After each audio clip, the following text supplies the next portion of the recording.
Sebenarnya kita ini sudah diem-diem itu sudah bersahabat dengan baik. Kita haji, semangat pergi haji. Tapi begitu berangkat, yang ngurus kita itu orang Yahudi. Dan kita ini suka nggak suka. Yang bangun Eropa itu cucunya Nabi Ibrahim. Kama shollaita ala sayyidina Ibrahim. Ini orang ini disebut oleh semua orang. Jadi memang Nabi Ibrahim itu orang yang menghasilkan barokah di kehidupan berikutnya. Makanya ada yang menyebut nama Ibrahim ini dengan sebutan Abraham.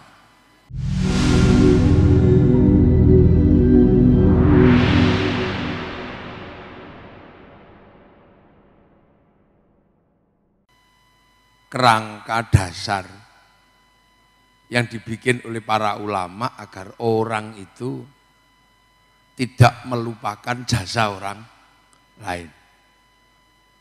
Jadi biar orang itu tahu bahwa hidup hari ini itu adalah karena jasanya orang sebelum kita dan jasanya orang lain. Nah, makanya ada peringatan-peringatan dengan kelas-kelas yang berbeda-beda. Ada peringatan kelas nasional, ada peringatan kelas internasional. Yang internasional misalnya ya haji itu peringatan kelas internasional. Isra Mi'raj, Maulid Nabi. Nah yang nasional ya 17-an. Nah kalau yang lokal hari jadi, yang individual ulang tahun, baik ulang tahun pernikahan, apa. Nah, yang lebih bersekup agak banyak, misalnya ulang tahun pesantren misalnya. Agar apa? Orang itu tidak lupa. Nah itulah caranya Allah mengajarkan manusia agar nggak lupa.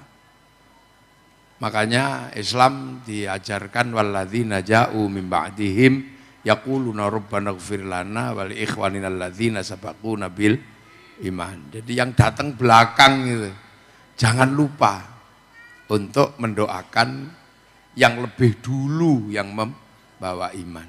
Nah, makanya Islam itu komplit. Bahkan sesuatu yang kita sudah nggak ngerti tempatnya, kita nggak ngerti wajahnya, kita nggak ngerti pola hidupnya, itu kita nggak boleh lupa menyebut jasa orang dulu. Siapa orang dulu yang paling berjasa yang harus kita sebut?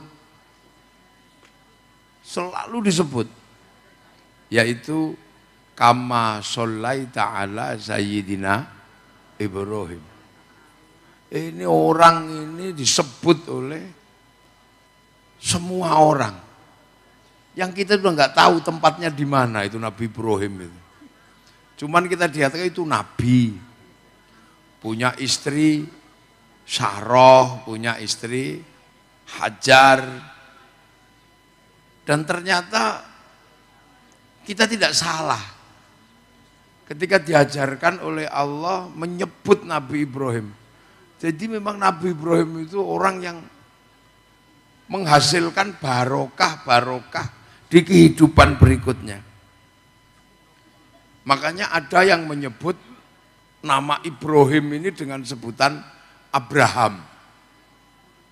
Ada yang menyebutnya Brahma. Ini sebenarnya orang yang paling terkenal di dunia ini. Dan orang mengakui. Jadi Abul Ambiya wal Mursalin satu ini diakui oleh orang seluruh dunia. Hanya kalau orang ini disebut Abraham, istrinya Sarah. Kalau orang menyebut ini Ibrahim, istrinya Sarah. Nah kalau menyebut Brahma, nah ini istrinya Saraswati. Dewi Saraswati itu istrinya Brahma. Loh, makanya ini jangan-jangan satu orang.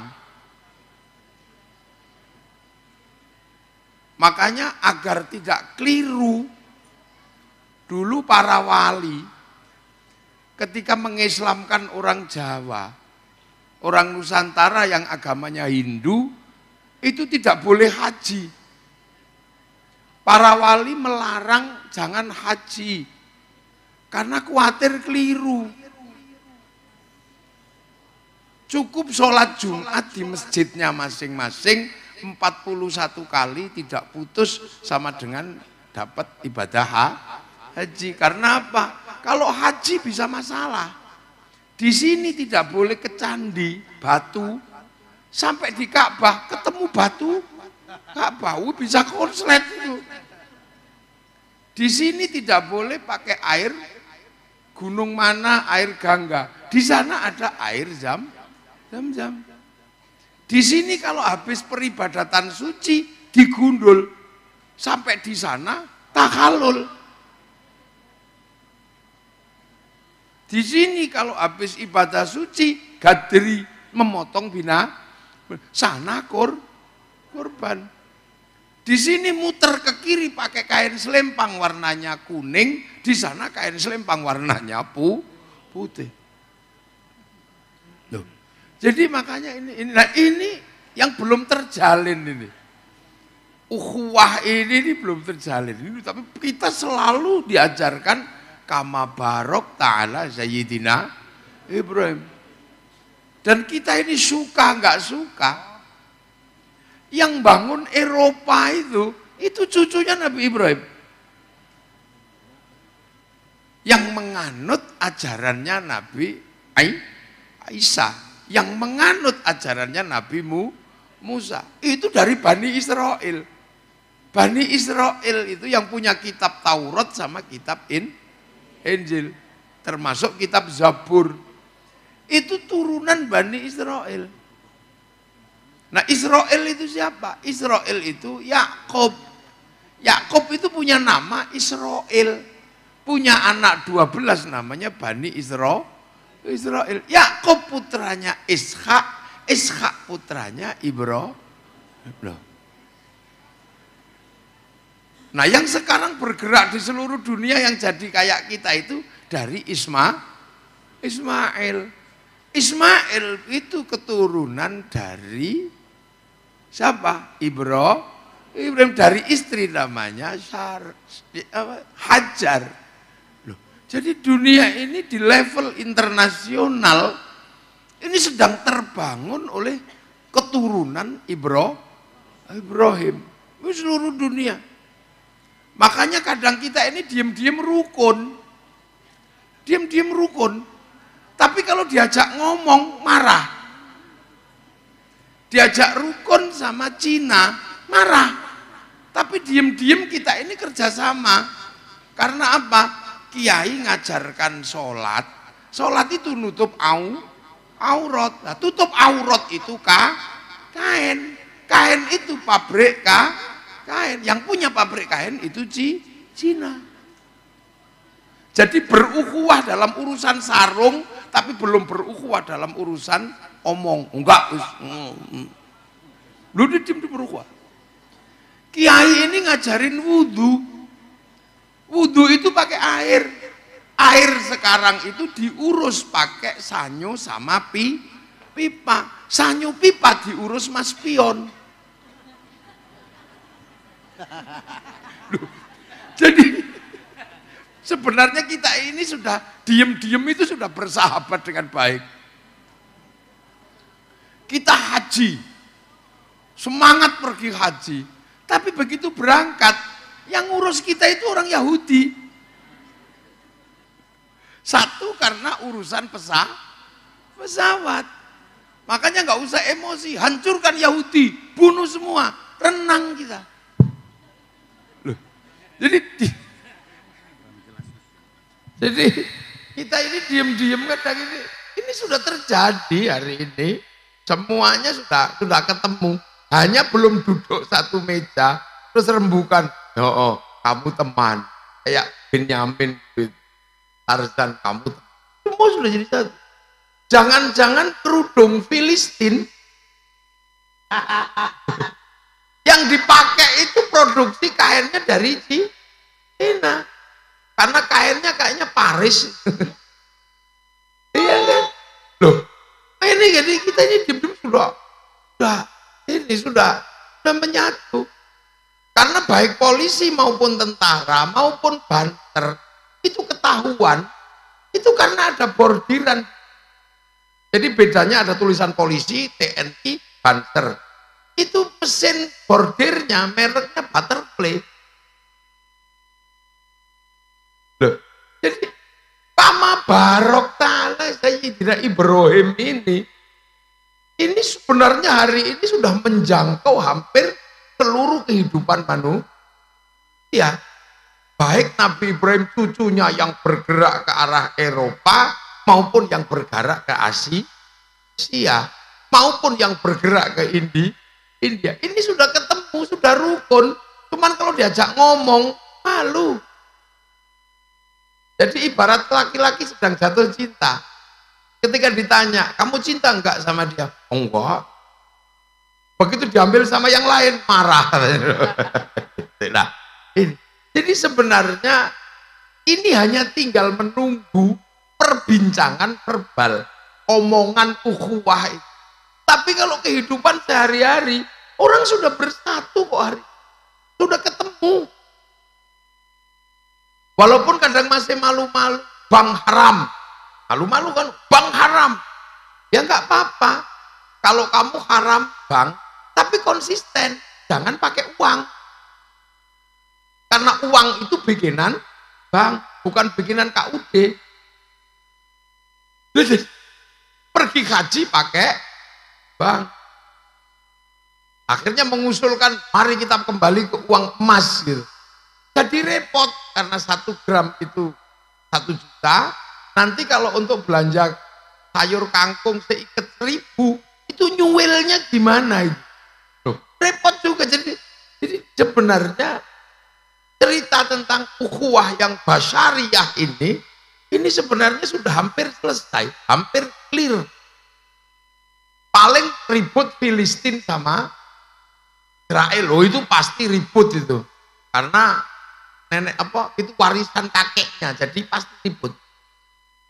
Itu tinggalannya Nabi Ibrahim. Israel yang merasa memiliki karena dia Yahudi, yang Palestina yang merasa karena dia sama. Di dalam Israel yang 40% beragama Islam, di dalam Palestina ada 40% beragama Yahudi Nasrani. Jadi ini. Cuman masalahnya Filistin itu setelah membentuk negara, ada kelengkapan negara yang nggak terpenuhi. Apa? Rukun. Itu aja. Jadi kenapa Palestina kuat? Karena pasukan kemerdekaannya tidak rukun. Yang kedua, tidak bisa mengelola sumber daya alam. Jadi akhirnya ruwet kayak gitu. Sama kayak kita dulu kan. Begitu Indonesia merdeka, ada yang tetap nggak mau. Akhirnya jadi DI, ya dihabisi. Ada yang jadi permesta, ya dihabis. Karena apa? Kalau sudah membentuk negara, syarat utamanya harus rukun. Kalau sudah menikah, syarat utamanya rukun. Dan apa? Kasih makan. Loh, ini kan problem domestik yang nggak pernah diurus di dalam negeri. Sementara Israel ngurus itu semua, ya rampung. Kita dulu juga dijajah Belanda, itu nggak bisa menang walaupun Sultan Hasanuddin, Pangeran Diponegoro, itu nggak berhasil sebelum rukun. Nah, yang diminta itu adalah kerukunan di dalam negeri. Itu problem Filistin. Karena apa? Ini milik Nabi Ibrahim. Jadi orang kalau rebutan sawah itu pasti saudara. Gak ada orang rebutan sawah kok dengan orang lain, gak ada. Nah, kita makanya dulu ya rukun di TNI, Polri rukun, mau jawara, mau tukang kepruk kayak apa, ya tidak boleh macam-macam. Yang boleh mengepruk ya tetap TNI Polri. Walaupun kiai punya pasukan, ada kemungkaran, kiai nggak boleh jalan. Yang boleh jalan tetap TNI Polri. Itu nggak dipenuhi di sana, makanya kacau. Kelengkapan itu, makanya kita setiap hari Filistin. Ya, kalau setelah itu ya ribut lagi. Karena belum terpenuhi kebutuhan kelengkapan negara. Nah, ini kan yang kadang kita enggak. Nah, itu jadi di dunia ini kalau berbicara tentang ukhuwah basyariyah, ini sebenarnya kama barok ta'ala Sayyidina Ibrahim itu setiap hari kita ucapkan. Dan itu kita berhasil sudah. Diem-diem ini minuman ini airnya sih air Cijantung. Tapi plastiknya ini Cina kayaknya yang bikin. Loh iya kan? Sama loh, ini permen ini relaksa. Diam-diam produknya sampai, walaupun kalau ditanya, berani gimana? Oh enggak, nanti dulu katanya kan gitu. Nah inilah, anggurnya sudah datang. Ini Cavendishnya datang. Jeruknya datang, salaknya Jogja. Salak Jogja, tisu sana juga. Jadi umat Nabi turunan Ibrahim, ala ali Ibrahim ini sebenarnya hari ini sudah ketemu. Loh makanya Islam itu dimulai betul dari awal agar orang punya ingatan sejarah yang kuat. Makanya dunia ini diawali dengan apa? Oleh Allah dengan diawali dengan inna awwala baiti wudi'a lin-nasi lalladzi bi Bakkah mubarakah wa hudal lil alamin. Mulainya dari situ. Dan tempat itu sampai sekarang masih ada. Masih utuh itu di Mekah sana itu, walaupun runtuh berkali-kali dibangun ulang, bangun ulang. Ketika manusia kehilangan orientasi, Nabi Ibrahim disuruh nyari bahwa anaknya ketemu, terus berdoa, Rabbana inni askantu min dzurriyyati biwadin ghairi dzi zar'in 'inda baitikal muharram Rabbana liyuqimus sholata faj'al afidatan minan nasi tahwi ilaihim warzuqhum minas thamarati la'allahum yashkurun. Ya udah deh ya Allah, aku minta ku titipkan anakku di tempat gersang seperti ini. Mohon ya Allah, kuatkan hatinya untuk sholat, kuatkan hatinya agar dicintai, dan berilah rezeki buah-buahan. Padahal nggak ada tanam.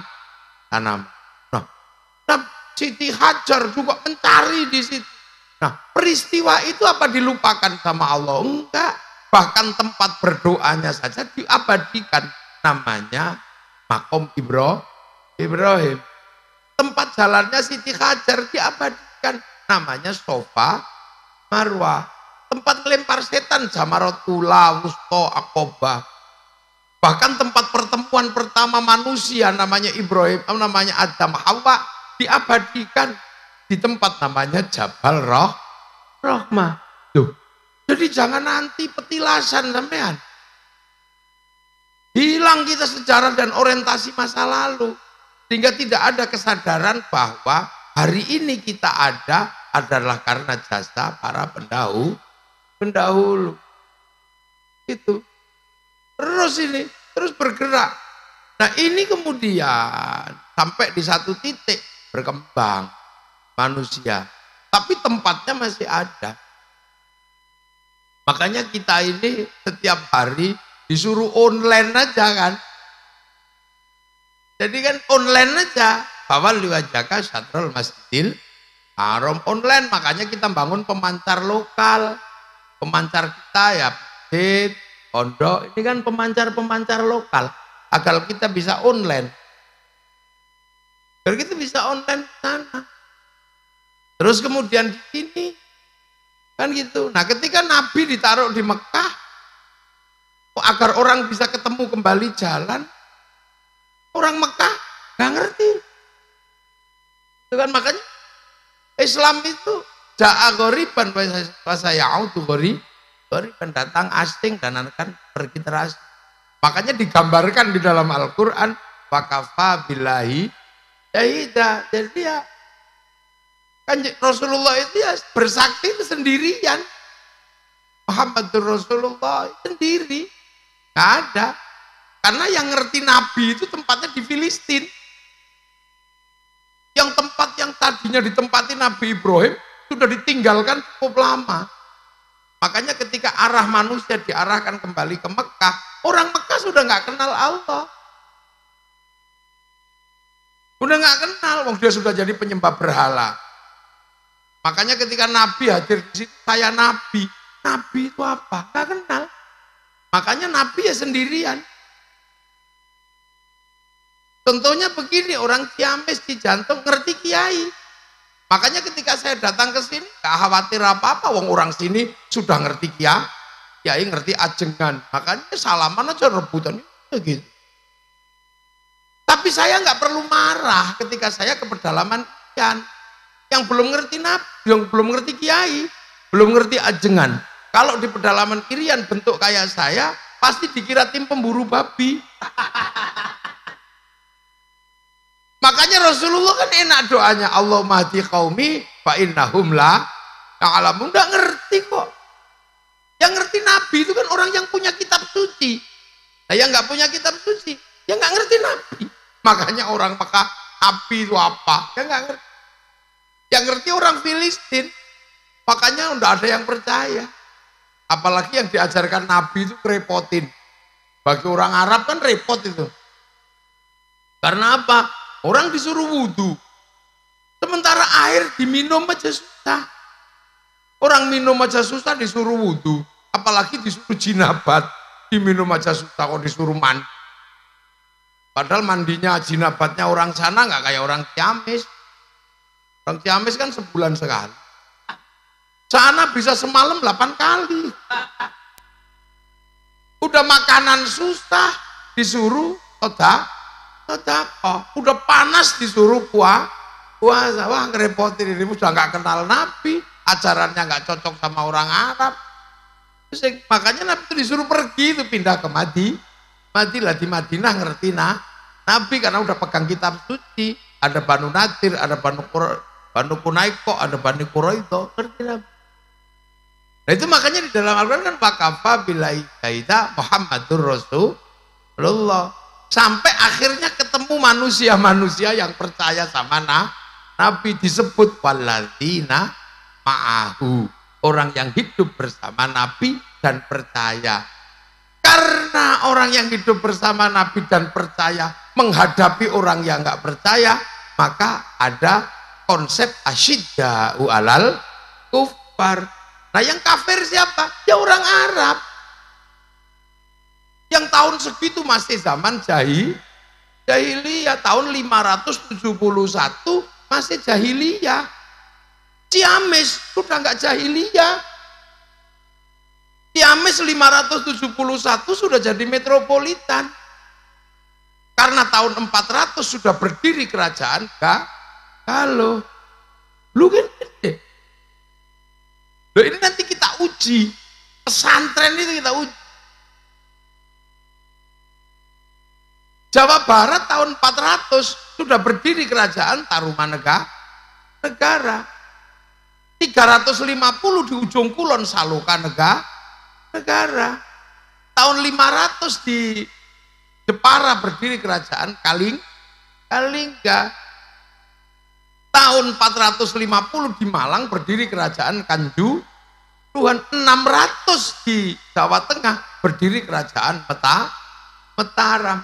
Sementara tahun 600 di sana masih berkutat dengan asyidda'u alal kufar. Ini ujian sosiologi dan antropologi.